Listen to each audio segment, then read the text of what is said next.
everyone. Welcome to South Asians in Sports. We have an awesome event today. My name is Neha Oberoi Kangura. I'm the CEO and co-founder of South Asians in Sports. And we're a network of sports industry professionals from around the world who work and play in sports. Our mission is to advocate for, educate, and inspire South Asians globally working in sports. And we do this through networking events, educational opportunities, advocating for our members, and mentorship. And most recently, we've started doing some partnerships with various sports organizations who are seeing the value of including South Asians in their staff. I really believe that sports is the final frontier for us as a community. And it's really my hope through building this network of now over 650 members worldwide that we as a community thrive in sports and that we see it as a viable career option and really, look to sports as a potential lifelong career. Today's event, I'm so excited about. I think it's very timely given the attention and focus we've had as a society on diversity and inclusion. And the panelists that we have today have really been trailblazers within hockey and just within the sports industry in general. So I really hope that today's talk inspires you, it motivates you to see the potential we can all have in hockey, and that you might particularly be able to find an opportunity that speaks to you. We are honored to have Randip Janda, who is co-host of Hockey Night Canada and Punjabi and a Sportsnet radio show, MC and kind of moderate this panel today. Randip has been a communications expert for a long time and has really been at the helm of this shift we're seeing in making sports more inclusive. But before I hand it off to Randip, I'd like to invite Bobby Sani, who's a partner and co-founder of a multicultural marketing firm called Ethnicity Matters. And he most recently became a director with Hockey Canada's board of directors. I'd like to thank him for helping to facilitate and spearhead this awesome panel we have today, and also to welcome our very special guest. Bobby, please take it away. Thanks, Neha. And as Neha mentioned, back in November, I had a chance to fulfill a lifelong dream. I think a childhood dream that many Canadians grow up wanting to play for Team Canada. So I made it to Team Canada, I'm happy to say, but I'm not playing on the ice. I'm actually playing in the boardroom. But it's something I'm very honored and privileged to be a part of.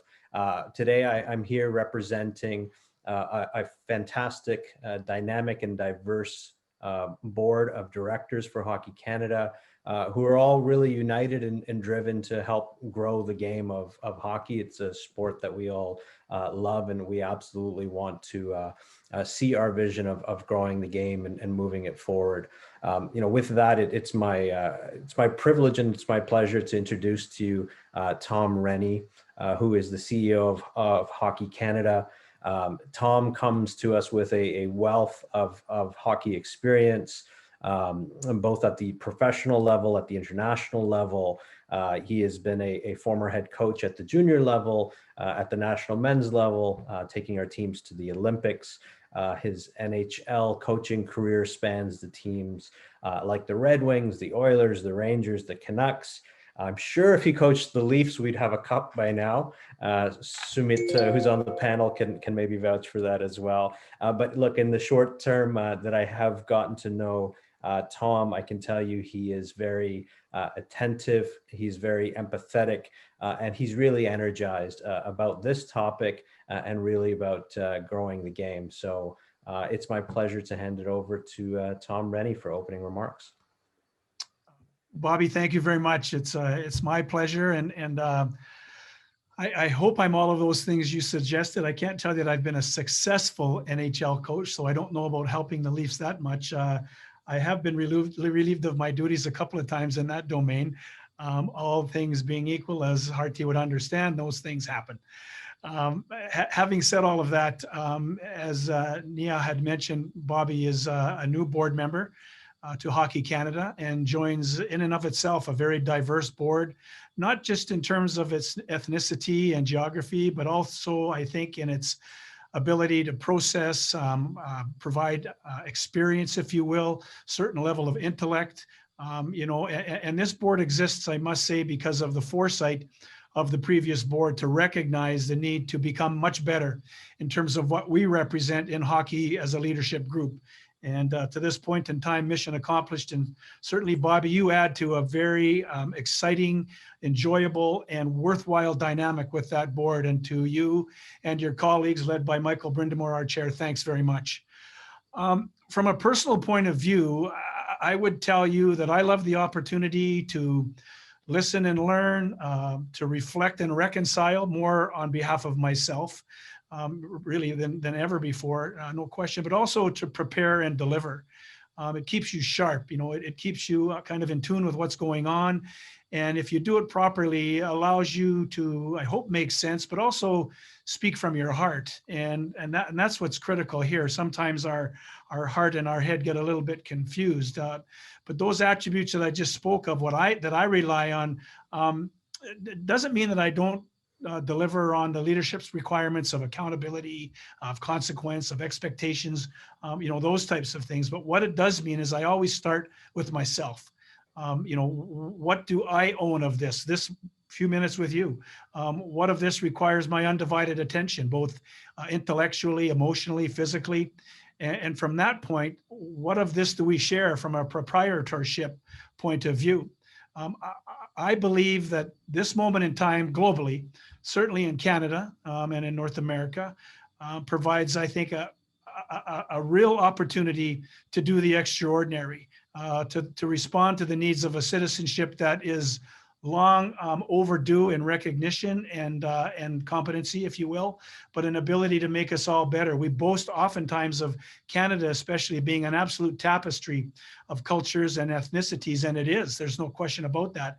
But we can all be better, in providing opportunity, identifying with the insight of others, as diverse as what you have in and amongst your group. And what I'd like to think hockey is now starting to represent better than ever before through our board of directors and our members across the country, quite honestly, from province to province to province. I also like to think that, we have to be inclusive of a number of things. And when I talk about diversity, it's not just about the ethnicity. It's not just about, the creed or the color of your skin or anything like that. It is really and truly about the opportunity that I think this group here provides any domain that you choose to participate in, and that is through that level of experience, that level of intellect, the level of what it is and what it is you're capable of bringing forward. And that's what I talk about when I talk about a shared proprietorship. So I think for those of you on the panel today, to those of you listening live, to those of you that will watch this via webinar in the future, I do think that it's really important to identify with a couple of things. We all bring what we are, and we, more importantly, we bring what we're capable of, and what we are, what we're capable of, and opportunity needs to intersect, more than ever before. And I believe that exists in sport. I believe sport does have a conscience. I believe sport has been certainly a front runner when it comes to providing all of those things. But that's not to suggest that it can't be better. And I think we all know and understand that. But I'll tell you this too, opportunity will always come to those who seek it, and less to those who wait for it. And when I think of opportunity, when I think of, when I think of corporate Canada, the world in general, from a business corporate perspective, I think all we need to do is be symbolic of what our classrooms around the world look like. If you want to see diversity, if you want to see inclusion, if you want to see equal opportunity and equity, look in the classrooms, that teachers stand in front of every single day. And I can tell you, if business takes on that approach and takes on that persona and that look, we will be more than everything we could hope for. And I think that as much as anything, we have to aspire to that. And I do want to commend the South Asian and Sport Group for not just recognizing the value of initiative, but also the desire to inspire, not just amongst the rank and file that represents Asians in sport, but all of us. I think it's absolutely essential that groups like this get in front of it, you know, and speak to us and identify with us and help us all understand how to be better, but also, as much as anything else, how to recognize diversity of thought as much as diversity of creed, and recognize too that we can all be better for that. So with that being said, Bobby, it's been a privilege. I'm really looking forward to working more with you, working more with our board, continuing my acquaintance with the people on the panel and anyone on this call to the point where we help each other maximize what we're all about. And at the end of the day, that's human beings on the planet, and we are poised to make a difference. So thank you, Bobby. I appreciate the opportunity to chat with the group. I look forward to more communication in the future, and enjoy the day. Well, thank you very much, Tom. I'll take over from here. And it's a pleasure to have Tom Renney on here from Hockey Canada. Thank you to Bobby, Sani, and Neha as well for organizing this, because it is such an important opportunity. The word opportunity is key in this entire dialogue that we're having today, because it is a unique time in sports. It's a unique time in hockey right now, where over the last decades, yes, there have been some serious challenges. And we're going to speak about those a bit today, but we're also going to talk about the opportunity that is present. And that comes in various forms, whether it's covering the game, whether it's playing the game, whether it's representation in the game, or from the business side of things. So I'm looking forward to this dialogue today. Just to give you a little bit of background on myself, Neha did the introduction. Thank you very much. But many of you may not know what Hockey Night in Canada Punjabi is. We're a broadcast, fully Punjabi broadcast, dating back to 2008 in Canada. And coast to coast, we do hockey commentary, intermissions, pregame, feature storytelling in the language of Punjabi. It's my second language. I grew up speaking English and Punjabi. So it's something that is in a lot of ways has created meaning in my life as well. So when we talked about opportunity, Hockey Night in Canada Punjabi is a classic example of where you know an idea can take you, where embracing who you are, and how hockey, for all of the challenges we've seen, and we've seen plenty of South Asians and other communities as well, there's an opportunity there to grow as well. So I look forward to talking about that. One of my colleagues is one of the panelists today, Amirt Gill. So before we do that though, I want to make sure that we encourage everybody, if you have a question, please throw it in the chat box. We're going to get to them at the end of the panel. But in the meantime, I did mention the panelists though. We've got some trailblazers here, folks. And if you haven't heard of them, Google them after, because there's some really cool stories here, but do ask some questions. The trailblazers in the field of business, broadcasting, hockey operations, and yes, at the grassroots level as well. So we're going to get to each one of them. I'm going to start introducing them right now. The first panelist that we have, I know this person very well. I work with her. Amirt Gill is a co-host. She's also a feature storyteller on Hockey Night in Canada Punjabi. And her journey is amazing, where she started off with Hockey Night in Canada Punjabi as a viewer, and then eventually became an intern, and eventually is telling such unique stories on our broadcast. She tells stories about those that are underrepresented in the hockey community, in sports. And this is not limited to South Asian stories. This is across the board now. And she's one of the best storytellers in the game. I've said that before. I'll continue to say it. And it's awesome to have Amirt involved. She not only does storytelling in hockey, but she's also working as a producer on a newscast on Omni Television. So I'd like to welcome Amirt Gill to the panel discussion.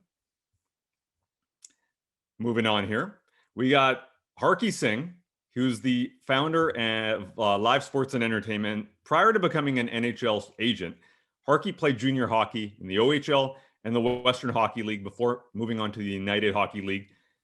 While attending university, Harkie was hired by the New York Islanders at the age of 21. 21, I don't even remember what I was doing at 21, but he went on to also work for the Vancouver Canucks as a scout.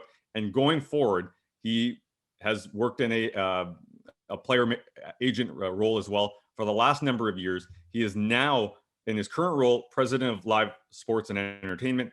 Harkie possesses a high degree of experience dealing with the collective bargaining agreement in the NHL, contract negotiations, and of course, overseeing and recruiting players, not only here in Canada, the United States, but also across Europe. And we're happy to have Harkie as a part of today's panel as well. The next person we have, I'm very happy to actually meet this person for the very first time, even though it's digitally. Mo Hasham, who is the founder and executive director of Hockey for Youth Foundation. He started the charity as a way to foster social inclusion for newcomer and high priority teens of all genders and all backgrounds. And this is a really cool story. Mo himself is a child of immigrants himself, and his organization now has worked with 500 plus kids, boys and girls in Toronto, Montreal, and Ottawa. Who's represented really over 32 countries. So we're talking about Syria, Vietnam, Jamaica, Brazil, and India, Ethiopia as well. And Mo was recently appointed to the NHL's Youth Hockey Inclusion Committee. So welcome to Mo Hasham. And finally, last but not least, of course, Sumit Arora is our final panelist. He's the Senior Director, Strategy and Analytics for MLSE. So we're talking about a brand that has the Toronto Maple Leafs, the Toronto Raptors, TFC, Toronto Argonauts, just to mention a few. And he's part of the MLSE Digital Labs, the organization's technology and digital innovation group. So this is a pretty interesting, unique role in sports.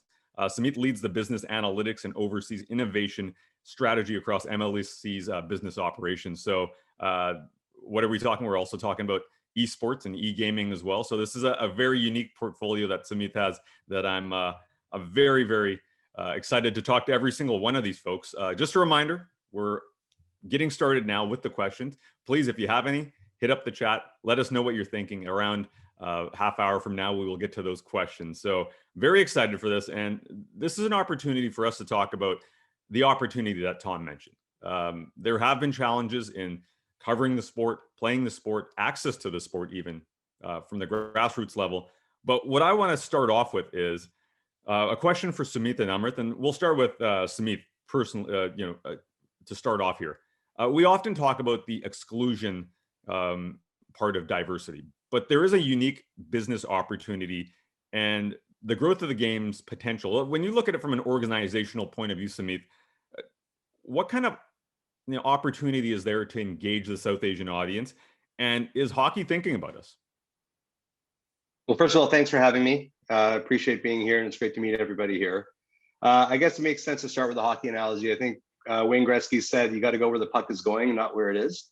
And I think that's what we've been doing. I think when you think about, talking about building a fan base and catering to fans and having creating an environment where fans feel welcome to support our teams, I think, we've been doing that for years in terms of how we build our fan base across all of our teams. Specifically with hockey, I think we know what the traditional Maple Leaf fan has been in the past. And if I compare and contrast maybe how the Maple Leafs have, built and marketed to our fans over the years compared to what the Raptors did, when you think about the Raptors 25 years ago, starting from scratch and really looking at a segment of the population that didn't have a natural home in terms of a rooting interest or an affinity or being included at the time. And I think we know obviously the South Asian roots between, Nav Bhatia and a lot of the community in the GTA that grew the Raptors, as a fan base. And you see it today. And the kids that grew up sitting in the Sky Dome in 1995 are sitting, courtside today as they've grown up with the team and they brought their families and communities, into becoming Raptor fans. And we saw, what that looked like. I think hockey's done a great job overall. Over the last few years, I think we've tried to be more intentional as we talk about inclusivity, not just from a multicultural standpoint, but from an age standpoint as well. And I think a lot of this is, if you look at, as Tom mentioned, looking at the classrooms today versus classrooms 20 years ago, it starts at the youth level, right? And I think what you're going to hear today from everybody is that all of these topics are connected. The business of the sport, the fan base, getting kids playing the sport at a young level and being able to grow with the game throughout their lives, I think it's all connected. And it all stems from a game that I think we love. If you grew up playing hockey like I did, you love the game. And you want to see yourself in the game, not just on the ice, but in terms of when you look at everybody in the stands and also in the business of how we drive the game and grow it forward as well. Thank you, Sumit. And from a broadcaster's perspective as well, even locally here, I live in Vancouver, British Columbia, and we've seen where organizations are now reaching out. They want to be tapping into that community. I think for a number of generations, even a couple of decades at the very least, you were okay with whoever was coming to your games. It wasn't a reciprocal relationship. Now all of a sudden you're seeing that reciprocity. And Amirt, from a broadcaster's perspective, you're covering a lot of these stories. Have you seen that in the last little bit? Have you seen, you know, hockey become a little more inclusive from a broadcaster's perspective, especially from, you know, whether it's a business setting or an organizational setting? Slowly but surely, I think more than ever, people want to see a representation of themselves, whether it be on the screen, behind the camera, on the ice, in the boardroom, you know, and behind the bench. And I think especially following the racial reckoning that we experienced this past year, diversity is at the forefront.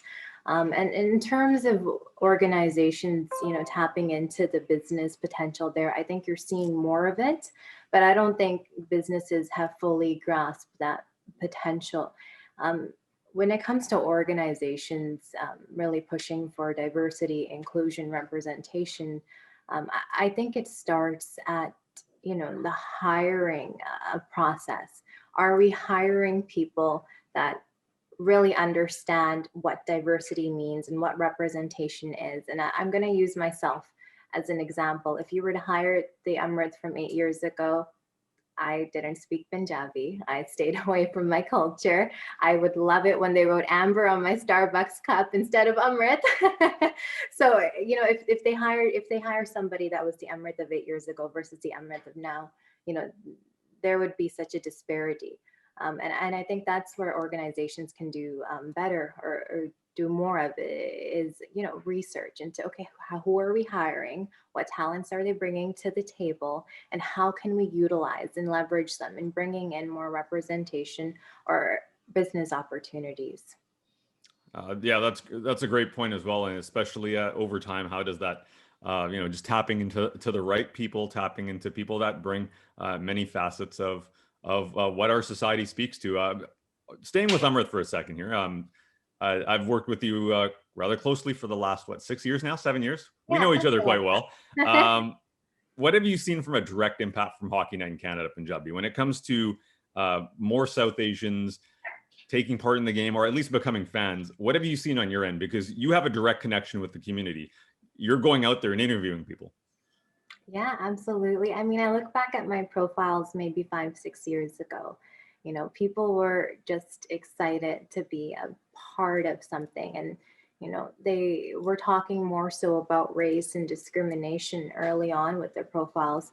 But as these profiles have progressed, these kids are not even really referring to racism and discrimination as much. And I think that goes to show you how much not only Hockey Night Punjabi, but anybody who was doing the groundwork, you know, has contributed to the success. So I think, you know, the direct impact doesn't just come from the show. It's a team effort. I'll always preach a team effort first. But for me to hear that from a storyteller's perspective, I'm like, oh, okay. I'm happy not to be pushing that narrative, you know? No, absolutely. And I think from just being involved with the show since 2014, we've seen tapping into a fan base that was always there, but how do you get them to become, you know, from casual fans to hardcore fans? And what we've seen in the last maybe 10 years, especially, is just that sense of belonging, where all of a sudden you're saying, hey, I feel like I'm being welcomed to the game officially. It's in my language. And that's something that necessarily wasn't there 10, 15 years ago, where it's that next layer. But you're right, it is a team effort. There's a lot of grassroots organizations such as Hockey for Youth that are doing a great job in the community. And Mo, your organization, it helps bring new Canadians and it helps them learn the sport of hockey. So tell us a little bit about the success you've had, just about some of those success stories and what opportunities there are for South Asians, you think, in hockey from what you've seen on the ground level in Montreal, Ottawa, and Toronto.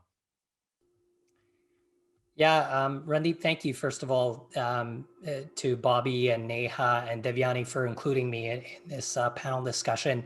To unpack a little bit about my story before I tell you about the successes we've had at Hockey for Youth. My parents came to Canada in 1972 from Uganda. My grandfather was born in India. My mother was born in Pakistan. And I think when they came to the country, just like all immigrants, when they come to Canada, there are accessibility challenges. And the way that I got into hockey is my mom went to go see Stars on Ice. And, she knew what skating was. And then I got some equipment donated to me by a neighbor. And actually, Amirt did a great profile piece on Hockey for Youth and delved into my story. So you can go and watch that. It's a great piece. But having said that, what I'm talking about here is accessibility. So if our neighbor doesn't give me the equipment, I don't get on the ice, I don't fall in love with the game, I'm probably not where I am right now in my career.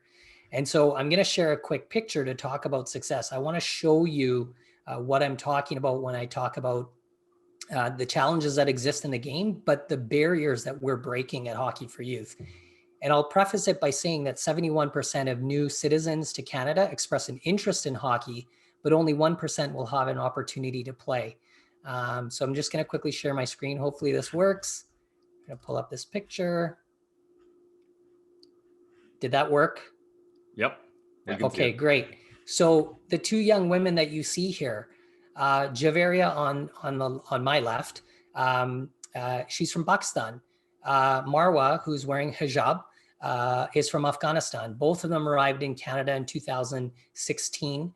They both attended Mark Erno Collegiate in an area called Thorncliffe Flemington here in Toronto. And they both joined hockey through our program.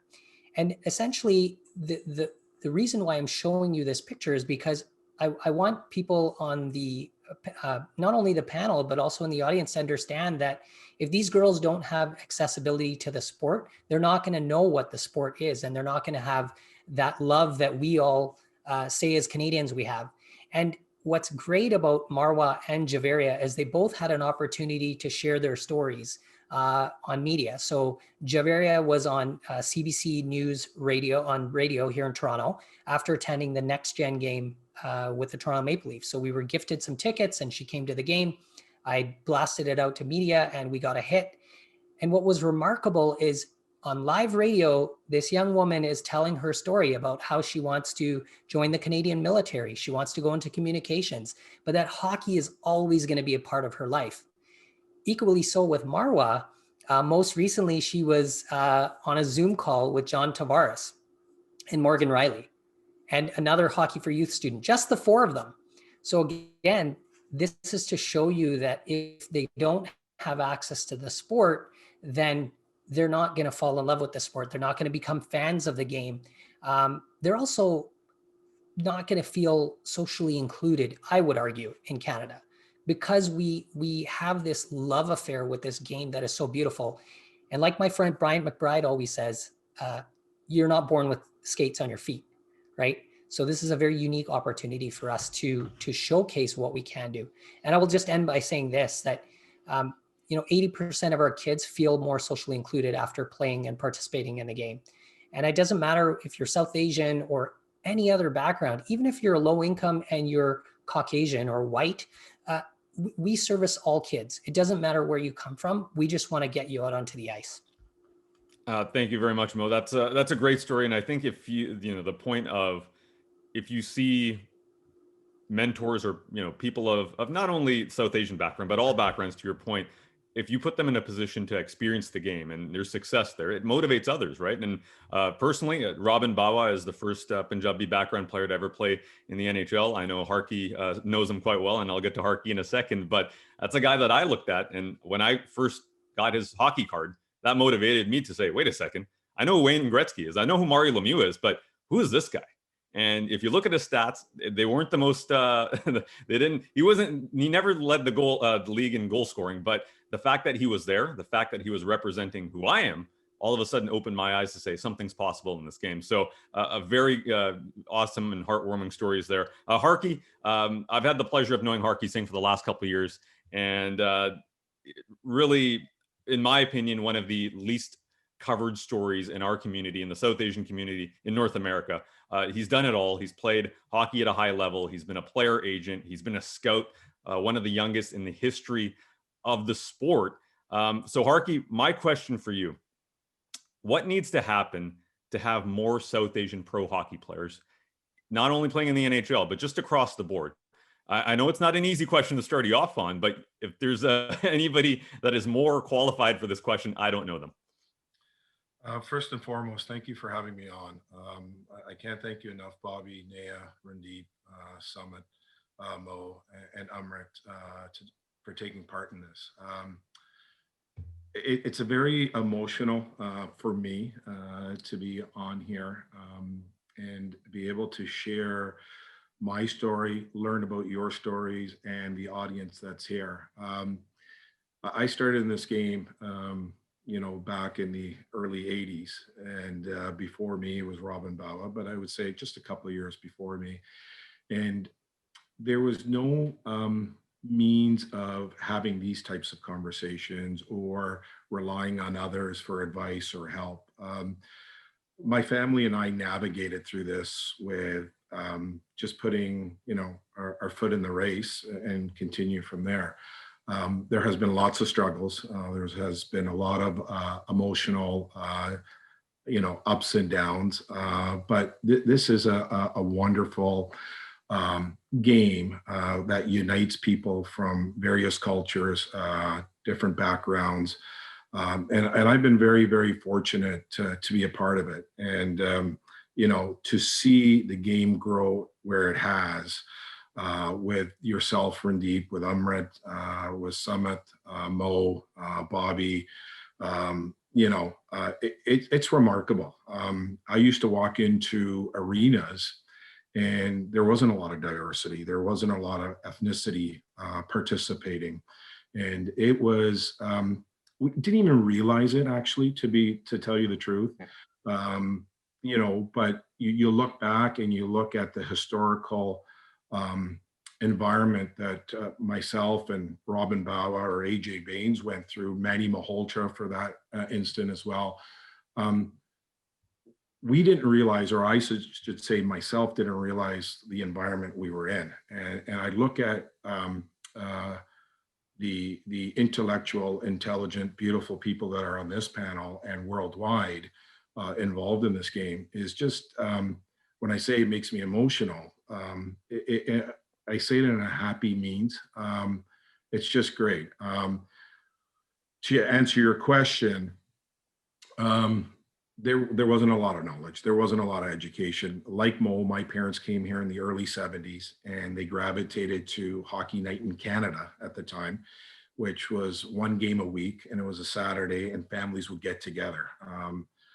Luckily for me, my father had a sports background, played field hockey and played and coached at very high levels, and came here and to be a part of the community, part of the North American culture, the Canadian culture. My dad and his brothers would get together on Saturdays to watch games. And, whether it was Daryl Sittler, Lanny McDonald, Dave Semeco, Wayne Gretzky, Mike Bossy, Guy Lafleur, Martin Lapointe, not Martin Lapointe, sorry, Guy Lapointe, they started to realize that this is something we enjoy. And if we can pass this on to our kids or our other family members, let's do it. So, I started this game. My father, had many jobs to make ends meet, as an immigrant family, had to take care of us, and he had to take care of the extended family. And, he just didn't have time to get me in the game, but he loved it. He loved it so passionately. He was always sharing stories, and it was bringing the community together. My mom got me started. She was pregnant with my sister. And, so I'm very thankful to my mom, who was very brave and courageous in taking me to hockey and getting me started. And it was such a male-dominated sport, with a lot of the fathers taking. I mean, here was my mom breaking barriers, giving me the opportunity through my dad with his assistance to get me involved. So if I have someone to really thank, it's both my parents, my mom especially, and my father, to bring this together. Over the years, I've seen tremendous amount of growth from the grassroots level, and a lot of it has to do with Hockey Night in Punjabi too. When I started working for the New York Islanders and as a 21-year-old, I was very intimidated. I was very afraid. I was very scared because I wanted to fit in. And I was in a position where not of strength, not of power. And when I mean strength of power, I mean it in a formal way, not in a way of, manipulating or bullying or being assertive in a negative way. But I was in a position to, keep quiet, and whatever verbal abuse or any type of disheartening comments towards me, I accepted. And I only accepted because there wasn't many of us in our community involved in the game. As years went out, I didn't have a platform to go on, and there wasn't any assistance. I mean, Robin Bawa played in Vancouver. AJ Baines was in Kamloops. I was here in the Ontario Hockey League. We never connected. We never knew each other. There wasn't Zoom. There wasn't people bringing us together, how everyone brings us together today. So there wasn't a lot of South Asians at the time playing the game or in any type of management. And that was because there wasn't, we weren't, not say we weren't united. We were as a community, but not getting our feet wet in the game of hockey or in sports in general. And, I remember coming out to watch the Vancouver Giants play on a scouting trip, and I was just amazed at the South Asian community in the building, back at the Pacific Coliseum, and seeing how invested and dialed in they were. They were bringing their children, and the kids' eyes were glued on Brule, or they were Fistrick, Milan Lucic, Cody Franson. And I remember sitting in the stands, and I always wanted to go up to the parents, and I always wanted to go up to the little kids of South Asian community or any other community and just say how proud I am and see how this game has grown. And it was growing at an alarming rate. So yeah, I look back today, there are more players in the South Asian community that are participating and playing. And again, sorry to be repetitive, that's because of everyone on this panel, and beyond this panel, there's so many other people that aren't on this panel right now as guest speakers that contribute in a very holistic way and providing awareness to this game. So when I see players like Jujhar Kara, or I see Manny Malhotra behind the bench, who I call a good friend, I see you, Randip, I see you, Amirt, Mo, Sumit, involved at high levels. Even Bobby, you're bringing awareness, and Neha, you opening up this platform for us. I'm very optimistic that we will see more South Asians, more diversity in the league, more players reaching their potential, because there's opportunity, there's education, there's awareness, there's support. And I'm just glad to be a part of it. We have a long way to go, but how we can come together and help the game grow is by unity. Bringing our ideologies, our experiences together to grow the game, not only for us, but the youth that are coming up, and seeing a shift in pro hockey. And I've always come across where parents have said it's not affordable. The game's not for us. We're not a part of that group. So we really have to look into all those different aspects and come together, people with experiences in those different topics, and come together and make people feel comfortable. What I notice is there is a lack of people that are not comfortable. And again, Hockey Night in Punjabi has done that. And it's doing it wonderfully and gracefully too. I just continue to think that knowledge, education, love, guidance, especially at the grassroots level, will encourage our youth and our families to put their sons or daughters in the game and to grow it, and see in a couple of years or even 5 years from now, the growth will be impeccable. Thank you for sharing, Harkie. That's hearing your personal story, just your experiences, and as I mentioned, this is a story that we haven't heard that often. You haven't shared it as much. I know you've over the years, you said you didn't have the platform, but I hope those platforms increase, because it's a amazing story, and you do drop some knowledge there as well. So I want to thank you for sharing. You talked about the grassroots level of hockey, and that's where I want to go next with Amirt and Mo.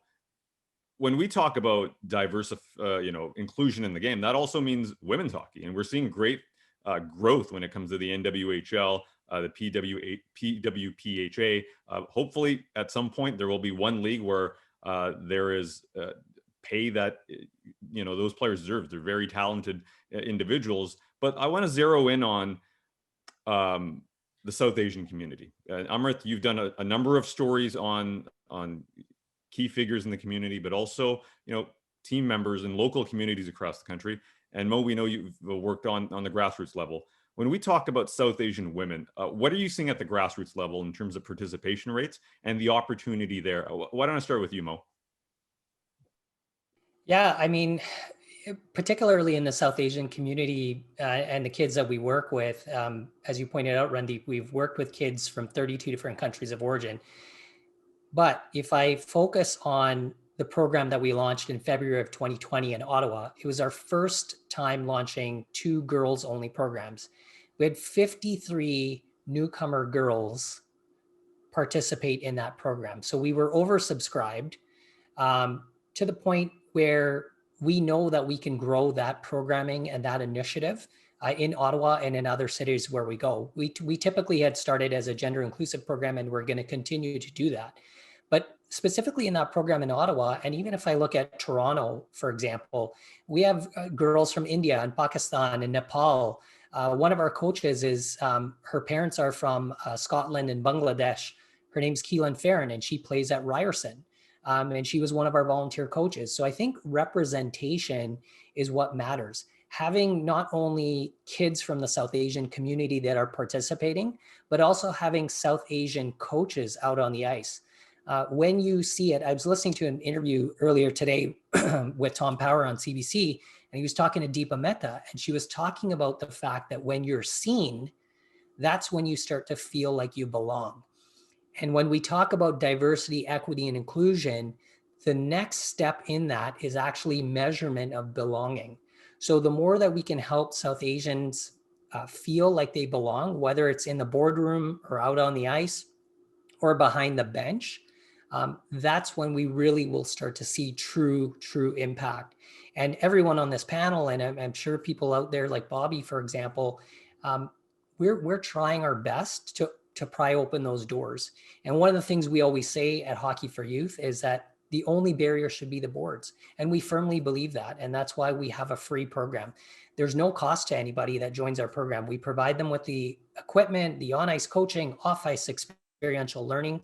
All of that is critically important because, again, it comes down to access. And specifically for women, and I'll just touch on this very briefly to end by saying that with the PWHPA and the NWHL, I personally believe that the NHL needs to step up and take ownership and say, look, we're going to invest in this. It's not all about dollars and cents at the outset. Every business loses money in their first, second, third year. You got to build the product.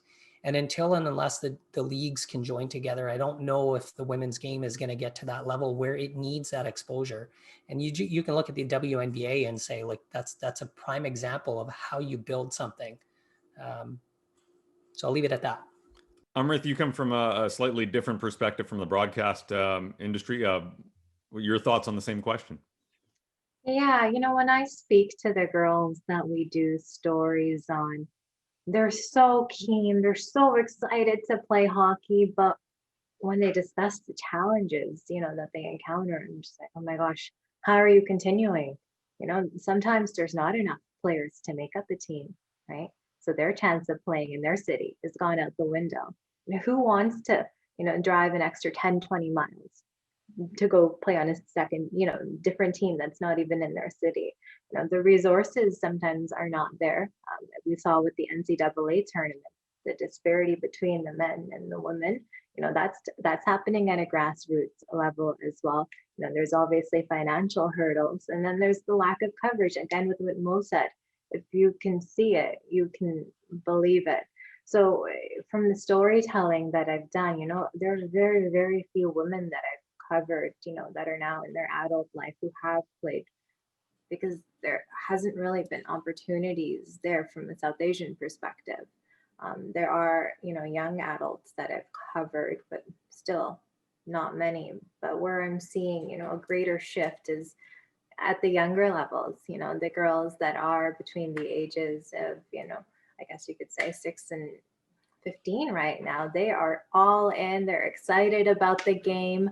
And we have to keep that sense of urgency to offer these girls the proper supports going, because, they don't deserve just to be aged out of the system. They deserve scholarship opportunities. They deserve equal pay. And it's our responsibility, everybody who's listening to this panel, to make sure that urgency is constantly there. And it's not just there when, you see a disparity. How dare the girls, get what looks like jail food at an NCAA tournament versus the men who are having like this wonderful 3-course meal. We can't just get mad and, stop our anger. We have to channel that anger into energy that will equate to change. And, and sometimes it is a struggle, it is a total grind, but that's the only way we're gonna, see results. And again, with MOSET, investing in the game if you have the means to do so. Absolutely. And I'm just gonna jump in there just to say that the Women's Sports Foundation talks about this, right? Mhm. Girls are dropping out at twice the rate of boys at the age of 14. And that's problematic on a number of levels. If we're talking about teamwork or just physical and mental health, like these are critical factors that often get pushed to the side. So to Amirit's point, we got to have more access. Sorry, Sumit, go ahead. No, it's okay. If I can add one other point too, I think it's important we think about how to make it accessible for kids. We have to make it accessible for parents. And we got to remember there's almost 2 million South Asians in Canada alone, but I think 75% of them immigrated in the last 30 years.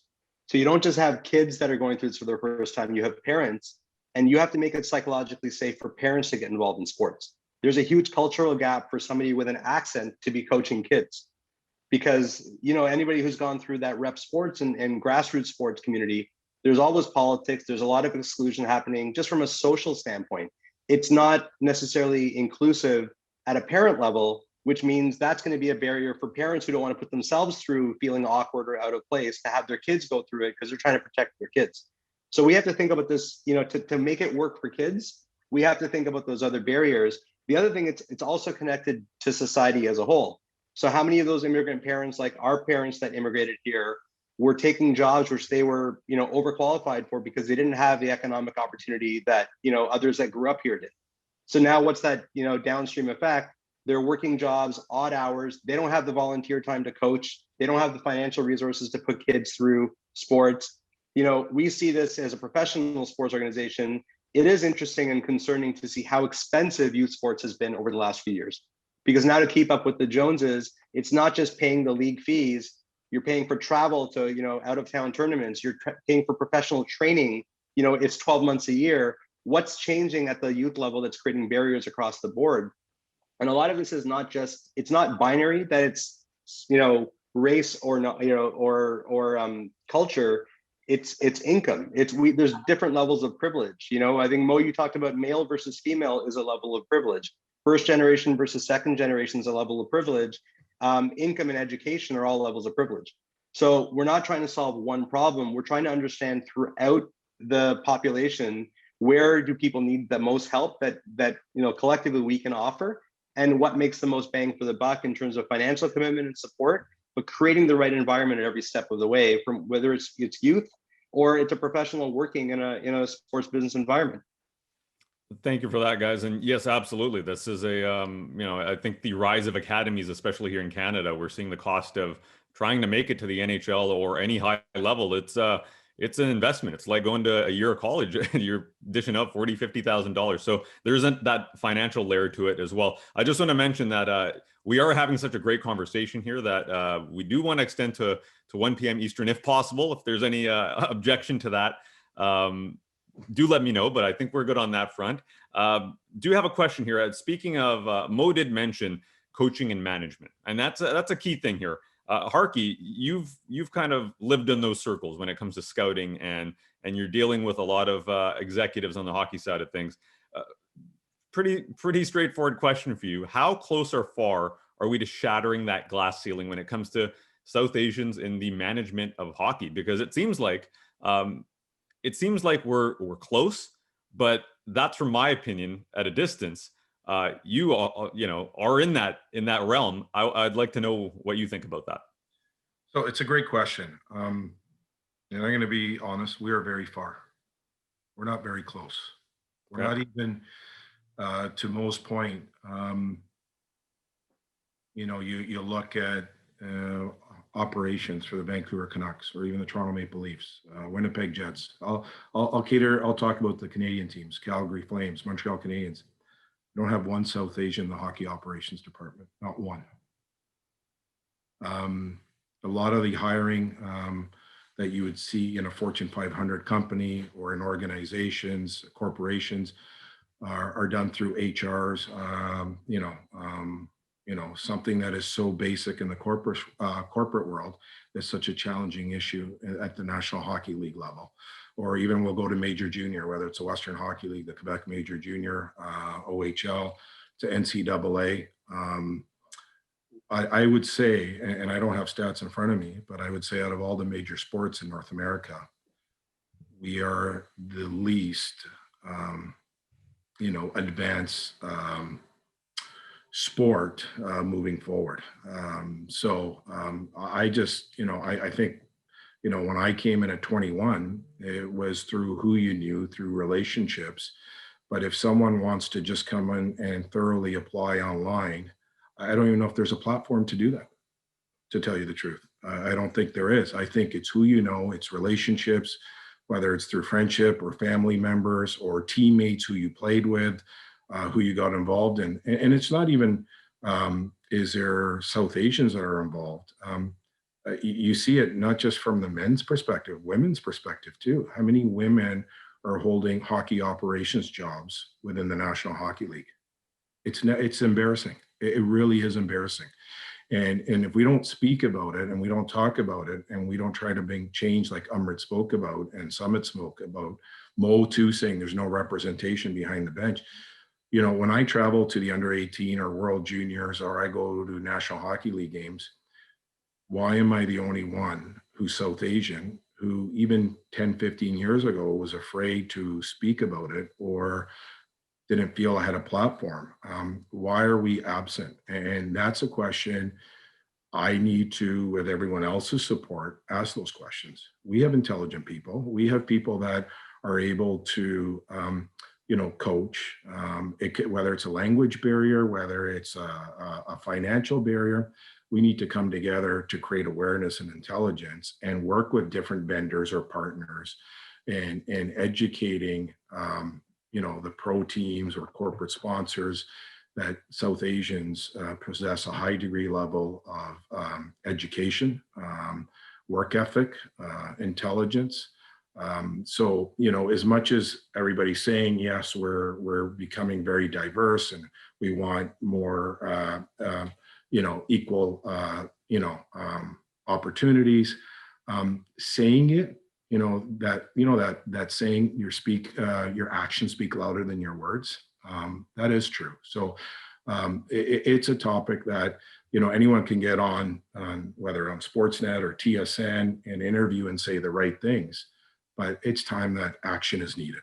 And it needs to be done aggressively, but again, not aggressively in a hatred manner, but in a professional environment, in a very cool, calm, collective, way. And we need to make professional organizations along with amateur organizations more accountable, or get in front of them and kindly speak about our community. And while we speak about our community, other communities are important too. We have to, again, approach this from a holistic perspective. But to your question, Randip, yes, we would like to see some more representation. And I think it starts from awareness through our media. It starts through conversations, the profiles that Amirt's doing, you're involved with. You look at Sumit. Summit's working for the most recognizable brands in the world. When you talk about New York Yankees or Real Madrid, you talk about the Toronto Maple Leafs too, or Boston Red Sox. And you look at Sumit, who is an inspiration, a role model for younger youth coming out, and women broadcasters that want to get involved. They're looking at Amirt as a role model. Yourself, Randip, Mo, who's working with a large group of kids or parents from different ethnic backgrounds.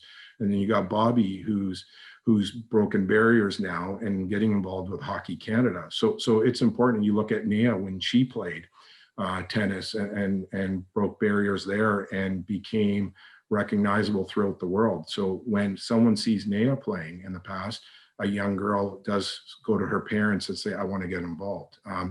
So yeah, it needs to change. It needs to change quick. And I'm at that point of being involved in the NHL for 21, 22 years.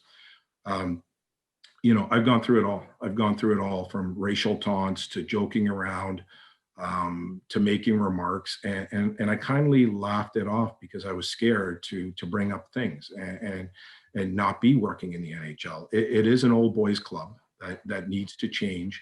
And I look at Seattle. Seattle has done a tremendous job. And the puck hasn't even dropped yet. And then, I look at before, everything came out with regards to racism, the lack of diversity, ethnicity. Guess who was in the forefront? Seattle was. So you have to hand it to their ownership group, their personnel. You look at in their hockey operations, they have women leading the analytics department that are taking charge and making, not just there because they're making a huge significant contribution to that organization, right? So you look at Lewicki, you look at Peter Brody, you look at that ownership group in Seattle, Ron Francis, Ricky Olchuk, all of them, look at the significant movement they made. But again, where I would like to see Vancouver Canucks, Los Angeles Kings, Seattle Kraken, even Toronto Maple Leafs, is saying, okay, there's a 15, 16, 17-year-old kid out there or a university student that wants to do internship. Bring them in. Let them learn hockey operations. Let them learn what scouting is, player development is, player personnel is. Kyle Dubas has spoken very highly of, and rightfully so. But, Kyle Dubas was given that opportunity to come in and be successful. So why do we not have South Asian representation or kids from different diversity backgrounds? We need to have women as general managers. We need to have women running as presidents of the NHL organizations. So this has to be a priority, not just telling us, yes, we hired somebody in the HR department, we hired somebody in marketing, we hired somebody in social media platforms. No, we need people in hockey operations. And yet, I don't even think there's an interview process, to tell you the truth. If we wanted to apply, and you look at myself, where do I even go apply, right? If I don't have a relationship or a friendship, how do I even get in, right? So there needs to be change. And what we, again, the conversations that, we're speaking of is a collaborative group coming together and creating that space, creating that environment. Do we go back to the grassroots and not just teach, people how to lay skates and get out there? Do we do seminars? Do we do, do we have a course that's involved in this? So there's many ways to look at it, but the National Hockey League and to the junior ranks, to the collegiate ranks, needs to really improve on that. I know the NFL is doing a great job. Major League Baseball, they're hiring people of color or at least interviewing them. But what's the mandate with the National Hockey League? Oh, well, that's, just because there's progress doesn't mean that's the end goal. There you've got a long way to go. So absolutely, great points from Harkie, and you've lived it. You've been in these processes from an executive level and those opportunities. So thank you for that. We're running up against the clock here before we get to the questions. I got one for Sumit though, because I think this is a space that we haven't really talked about today, but there's a lot of opportunity. When we talk about analytics, we talk about business analytics, esports, something I know, Sumit, you work on very closely with MLSE.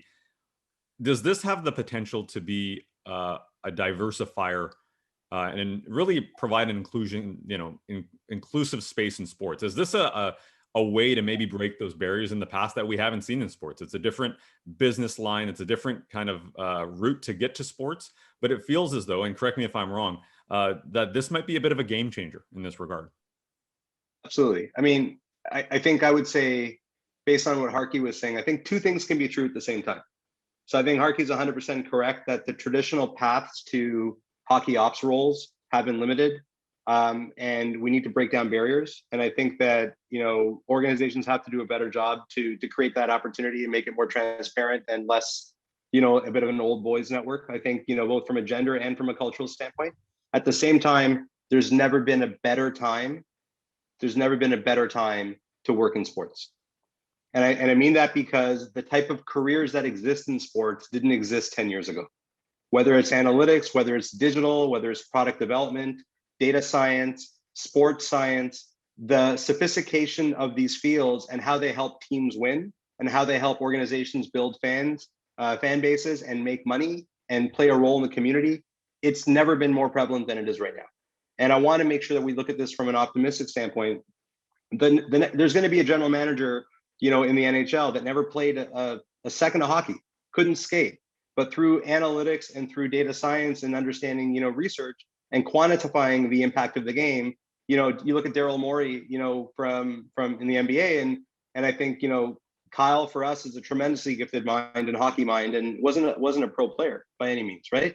So I think the paths to become professional decision makers on the hockey side of things are becoming wider and more accessible than before, which helps people from certain backgrounds that have been, South Asians traditionally come from a STEM background.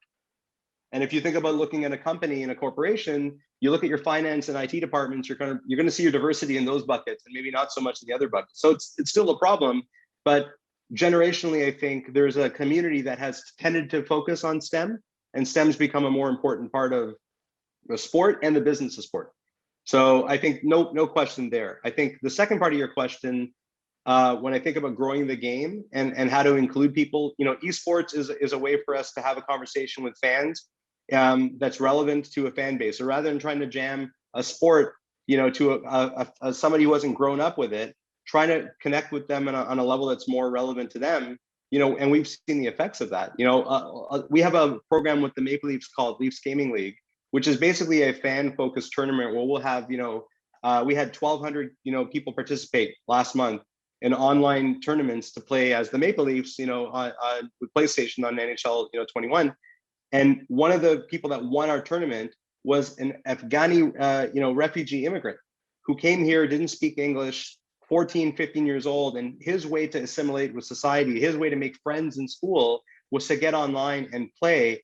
And it was through playing online and interacting with people that he became comfortable speaking English and actually breaking, cultural, barrier. And he ended up winning, to become a Leafs gaming champ. And you got Frederick Anderson giving him a PlayStation and a jersey. And for somebody like that 5 years ago could never have seen himself identifying with the Maple Leafs. And we've been able to create a connection there that didn't exist before. So I think both in this terms of like the digital space, in terms of being a fan, there's new ways for people to enjoy it, even if they haven't grown up playing the game, but also in working in the business, the type of skills that you need, it's just growing. And it's a great time to have those skills because you're going to have more opportunities than ever existed 10 years ago.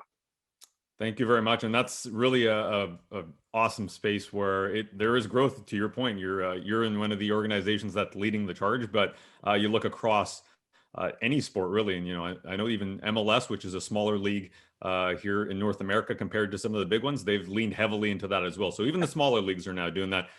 That's the question. Those are the questions I have. I had some more, but based on the time that we're under right now, we're going to have to move on to the questions from the audience. So I know, Ashmir, you do have some questions that people sent in. So please go ahead. Hey, so the first question that I have is, will it have to be one of the South Asian players that influences fellow young minds to follow a career in sports, or could more opportunities for the South Asian community work from off-ice roles and really scale up to the South Asian inclusion within the sport? Harkie, do you want to? I think it's both. Yep, Sumit, sorry, go ahead. No, I was going to say, I think it's both. I think Harkie talked about it perfectly, about people that see themselves in hockey can find paths in hockey. So I do think that it will take more on ice, representation, and then seeing people come up the coaching ranks and the management ranks for people to see themselves as having that as a path. But I think going back to my comment earlier, the business roles that are out there are more, there's more variety than there's ever been before. And I think that people, through their work experience and education, have paths to get into sports now that didn't exist before. I would say the same thing, that it's not just all about on ice. Of course, having an athlete ambassador is important. I was growing up in Vancouver when Robin broke in with the Canucks. And I would say that my pathway, for example, I have a background in corporate philanthropy. I worked for TELUS for a number of years, building out their corporate philanthropy strategy, volunteerism in the community, and fast forward many years, starting my own foundation and expanding those opportunities to other South Asian people, bringing them into our organization. We're a good stepping stone, I would say, right? I work directly with the NHL. I work directly with the NHLPA. I work directly with MLSE and the foundation. So when you think about, those role models, they don't have to be out on the ice. Every one of us on this panel, I would consider everyone on this panel a role model. And you have to connect. You have to find ways to connect with us so that we can impart whatever knowledge we have. I mean, we don't always have the time, but more than likely, we know that maybe we didn't have someone to look forward to, like Harkie mentioned. He didn't have anyone that he could latch onto and say, hey, this is someone I can talk to and they can help guide me. We're in positions where we can do that now. Perfect. Thank you, Mo and Sumit. Ashmir, do we have the next question? Yes. So being a part of a minority group in hockey, can you recall a difficult conversation you've had to have with a colleague, fan, executive, or anyone else? And how do you navigate through these situations? And what was your end result? I've got one, actually. I can answer this one. Not necessarily a colleague, but I remember, and Amirt, you were on this trip with us with the Hockey Night Canada Punjabi team. We went to Brampton, Ontario, and we talked to a hockey team full of individuals of various backgrounds, South Asians, Filipino, Black, you name it. There was people from all backgrounds. And a couple of these kids came up to us, and the coach had emailed us beforehand. And we talk about opportunities, but we talk about challenges at the same time. And this group, they were a multicultural group, and they were essentially saying, hey, we face racial abuse every single game and after every single game. And that was an eye opener for me, because having played the game at a lower level, but having played that in a different era, it was in a different community, you don't experience that. And I think that was an eye opener for me, in the sense that all of a sudden, bringing it back in broadcasting, Hockey Night Canada Punjabi, we had our success over the last 5 years, and it's been a great ride. But on the grassroots level, and Mo, you can speak to this as well, just the amount of with every opportunity, there are challenges. And as a country and south of the border, but also in Canada, we are getting that much more open. I think we're becoming more inclusive slowly, but seeing those challenges still in front of you as we are trying to grow as a sport, as we're trying to grow as communities, that was a bit of an eye opener for me, where I think in broadcasting, we did have success with Hockey Night Canada Punjabi. It was an inclusive place, but you're reminded by this. And that was a bit of an eye opener, where I think our team communicated with the team in question and supported them and said, hey, if you need any help down the road, and if you need mentors, we'll try our best to be them. But I think just having that conversation with stakeholders that at the grassroots level, it was an eye opener for me to just say, okay, there's a long way to go still. There's opportunities, but there's still challenges. Yeah, just from the grassroots level, I can touch on very quickly a couple of stories, but I've shared this in my meetings with the NHL, and I stopped talking about it, because to Harkie's point, you have that experience with racism and then you just kind of laugh it off. I had a coach, I was down in LA, I was at the coaches conference, NHL coaches conference. I was down there for the draft, and I had a guy say, when I left the room, who let the taxi driver into the room, right? And this was supposed to be about mentorship around coaching. I'm not going to tell you who the coach was, because it's unnecessary. I've had a kid inside the arena. I've had kids inside the arena in the suites. Again, tickets donated graciously by MLSE. I've had them tailed by security. I've had, an older white gentleman who felt like, he had been pushed aside or cast aside or whatever, even though those seats belonged to us as an organization. We had 50 kids up in the 600 level. And some guy decided that he was going to speak ill to this young man who's coming to his first hockey game.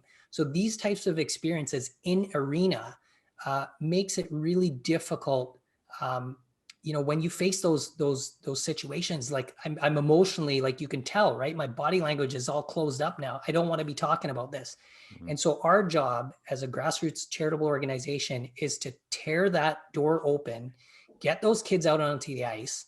And then when they continue and go into coaching, and some of them have, some of our kids are coaching in the community.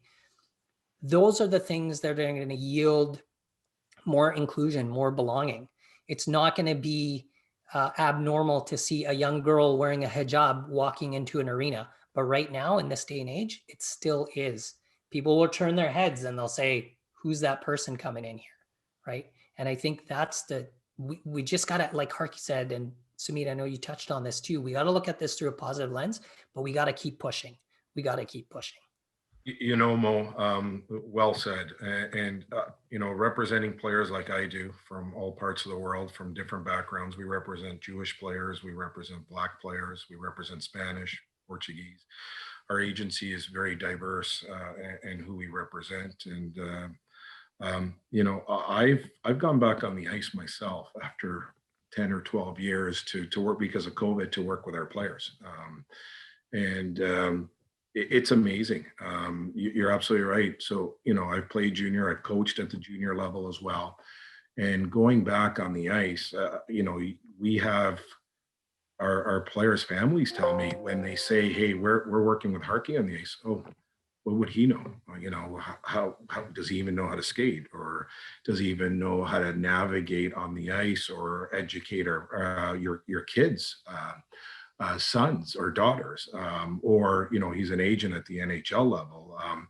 Does he even know how to negotiate a contract? Does he even know how to have conversations?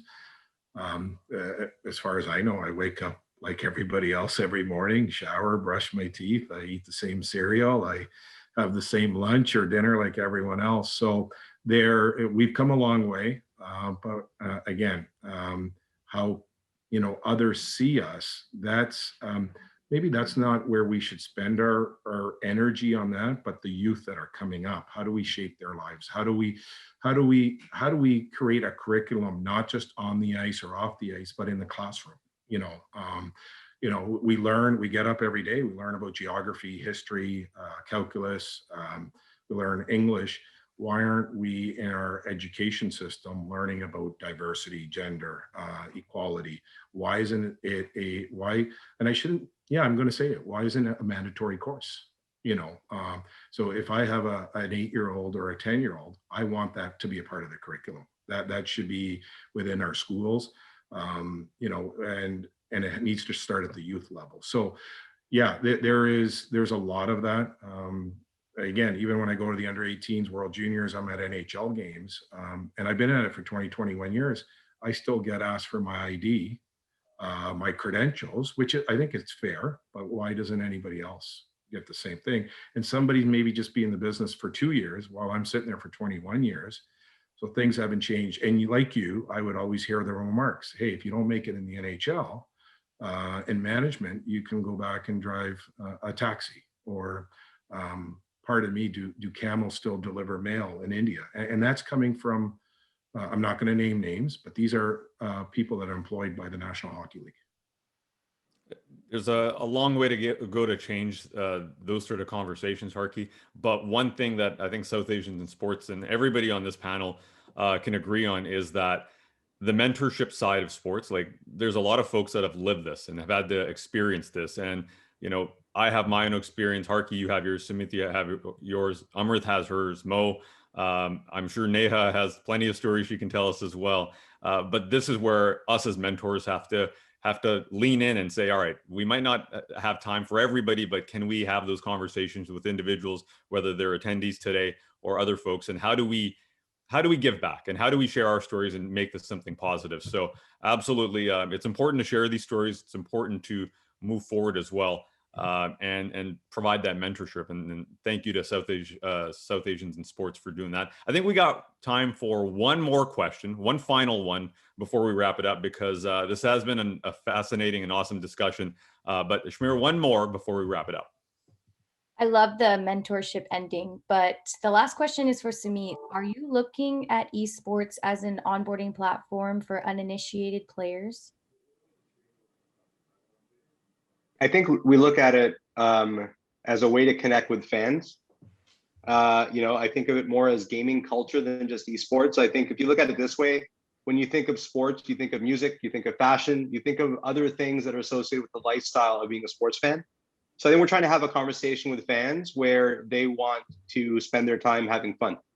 So I think it's as simple as that. I don't know what esports is going to be when it comes to hockey or basketball or soccer, or any of the sports. I think it's on the right track. We've got a great, very successful NBA 2K League franchise with the Raptors. We've got a great Leafs gaming program that's focused on fans, and we've got professional activity happening with soccer. But right now, it's still early. We're trying to understand, and I go back to Randip's question about things like data analytics and the type of skills you need. The questions that my team and our organization ask ourselves was who are our fans? What do they want? How do we deliver a better experience? How do we create a better, long-lasting relationship with them? And sometimes the answer is going to be by winning a Stanley Cup, which we can't always make happen as fast as we'd like. Sometimes it's going to be giving them a great experience when they come to the game. And sometimes it's going to be having a conversation with them when they're not watching a Leaf game.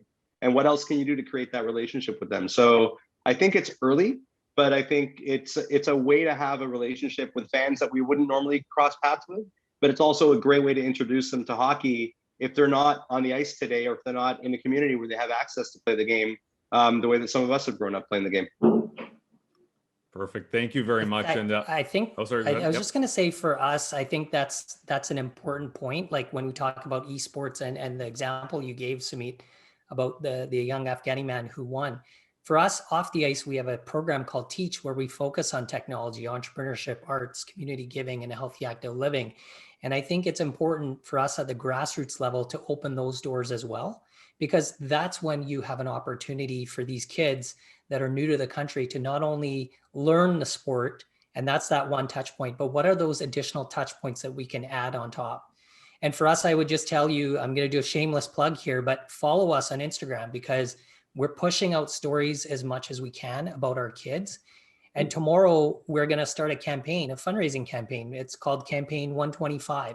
And the reason why we're doing it is we had a young boy, I'm teasing this. So I'm learning from you, Randip and Amirt, but I'm teasing this. You're very good at this. So we had a young boy who donated $25 to us back in December.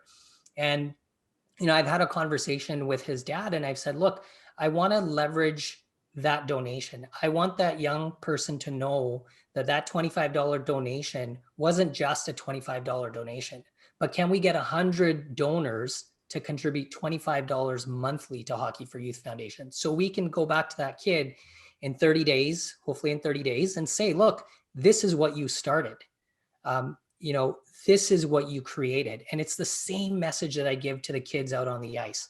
Whenever I'm with them in Montreal or Ottawa or here in Toronto, I always tell them, hockey and you will play for the rest of your life. And if you want to go into operations, you want to go into management, you want to go into broadcasting, because you're now going to be able to say, I'm a hockey player. And that immediately starts to open doors. It immediately starts to bring down people's biases and barriers. And I love the esport example, I think. Perfect. Thank you very much, Mo. And I want to, first of all, this is an amazing discussion where I learned a lot myself. You walk into this, you come into this, and you have a sense of what you might hear, but this is, Hockey for Youth, and Mo, your stories.